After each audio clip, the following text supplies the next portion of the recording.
Hello, all you beautiful people. Before we get started, I would like to give some content warnings. We're going to be discussing some transphobia, homophobia, um, abuse, things of that nature, due to this being about my life as a queer person growing up, coming out, and since. And so I just want to make sure everybody feels safe. Um, so let's get started. My journey obviously started when I was very young. I knew that I was told it was different. Um, and I think my first memory of being not straight cis was when I wore a pair of women's underwear. And my mom freaked out. I was about 4 years old, and she ended up shaming me in front of her entire family, which kind of sucked. But it started me down a path. Um, I just remember a couple things from when I was really young. I remember watching some crime show about something that happened to a trans woman, and that was the first time that I ever knew that being trans was a thing. And I kind of started to think, what would it be like to be a woman and all of that. Obviously, I know I am a woman. I was born a woman, but at that time, I didn't know. Um, and so it it was interesting. It was very confusing. Very confusing. I was raised as Jehovah's Witness. Yes, it's as bad as you think. Um, it was very interesting, to say the least. I was just told, be a man and, man up and all that bullshit. So it wasn't very happy. Um, then I remember when I was 13. Before then, I had only ever, I was a typical quote unquote ladies' man. Um, Very into girls. Um, and of course, my family thought it was adorable. And then when I was 13, I remember one night I had a dream about a male masseuse, and it was the most confusing dream I've ever had.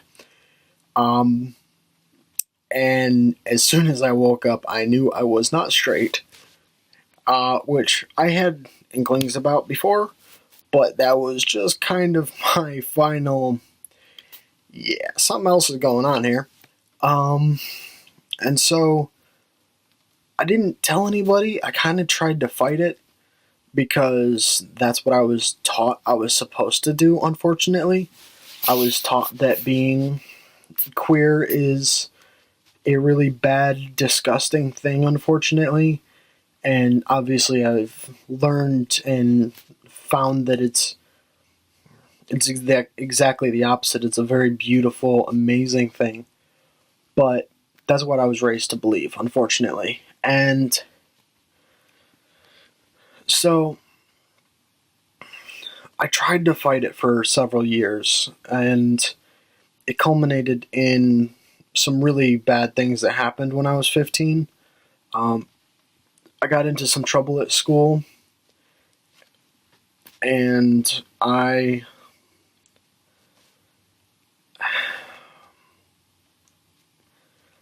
got suspended for 3 weeks. And it wasn't really, in hindsight, it wasn't bad, but at the time it was like life changing and awful, and it was the worst thing I'd ever, done and experienced, and it was terrible. So because I thought I had to, I took myself out of school and started homeschooling, and I moved from my father's to my mother's. My parents got divorced when I was 2. I forgot to mention that. I apologize. And my mother lived in the country at the time, so I literally left behind everything that I knew because I was told that I was supposed to in order to get better. And so I think for an entire 12 months, I probably spoke to a total of 10 people, maybe. And it was really bad. And so after that, during that time while I was alone, because my mother and my stepfather were working, I would go and wear my mother's clothes. And it was like a naughty, dirty thing that I was doing, and I didn't understand it at the time. I just it made me feel better, and I didn't know why, and I was disgusted with myself, and it was really bad. But it it ended up culminating in me nearly taking my own life on 4 separate occasions. And it was probably one of the lowest points in my life.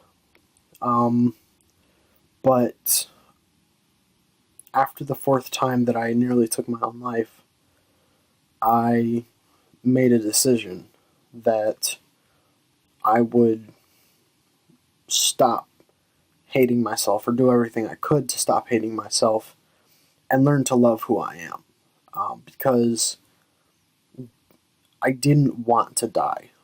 I don't want to die. And that was a huge turning point in my life. So while it was awful to have gone through all that, I really credit it with where I am today, and I'm glad that I went through it, because I don't know what would have happened otherwise. So from there, I kind of waited. I, at that point had accepted that I was bi, which ended up evolving into the understanding that I'm pansexual, but that came later. And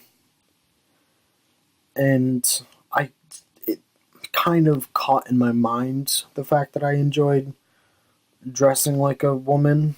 If clothes had a gender. But that's the way I thought about it back then.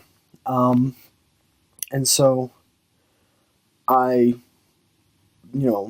thought about it and contemplated it, and for a while I just kind of,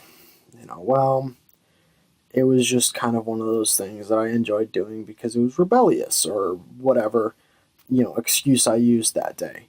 And then when I was 17, a friend of mine actually came out to me as a trans guy. And so we were hanging out one day, and I asked him, I go, just so I know, so I can be a better friend, what's it like to be trans? I know the the ridiculous questions that you ask sometimes when you're sadly ignorant. But he started talking and telling me what his experience was, and everything he said just kind of clicked into place. And it was the funniest thing. After he was done, I looked at him and I go, I think I might be trans. And he just looks at me and goes, yeah, no shit. Okay. Well, apparently, you know. And that was between my junior and senior year. I had moved back in with my father and had started going to a new school for junior year, where I had been out as bi the entire year, and that's where I met this friend. And then when I got back to school, like when I got back home after that day, I looked up YouTube. I went on YouTube, which started my love for this site, and I found actually the first person I found was Jazz Jennings. Beautiful trans girl, and amazing story, and she really helped me understand. And it was interesting. And I just started doing a lot of research. YouTube was my best friend from that day on. I didn't have my own computer, unfortunately, but I ended up creating a new Facebook on my aunt's computer. We'll get back to that later because that gets fun. Um, but it was a safe place that I could go on the internet, and that's still how I use Facebook. Is it's a safe place where I can go and be comfortable and be myself and love who I am, and I love that I can do that. And so after all of that, when I got back to school, I think it was like a couple weeks in, I came out to my friends at school, and it was at the breakfast table, and it was terrifying because I didn't know how they were going to take it. And they, you know, I, they were all talking, and I just, during a quiet spot, hey guys, look, I have something to tell you. And they all stop and look at me, what's going on? Well, I'm trans. And literally every one of them start laughing and look at me and go, yeah, we know. So it was quite entertaining because apparently I was the last person to know of my friends. um, so that was interesting. Um, and yeah, I mean, it wasn't great. I didn't transition because I was still living with my father. So just like people knew that I was trans, and like I kind of snuck and bought, nail polish. And like when I didn't have nail polish, I'd color in my fingernails with marker, or just things like that. And it kind of like I wish I could have done more, but it was cool. It was nice that I had at least a somewhat accepting place. So, unfortunately, due to time constraints, this is where I have to end the video. But I will be posting another one today, as well as the rest of this one tomorrow and Monday. Um, Apparently, it will be a three-part series. So, thank you so much for watching. I love you all. See you later.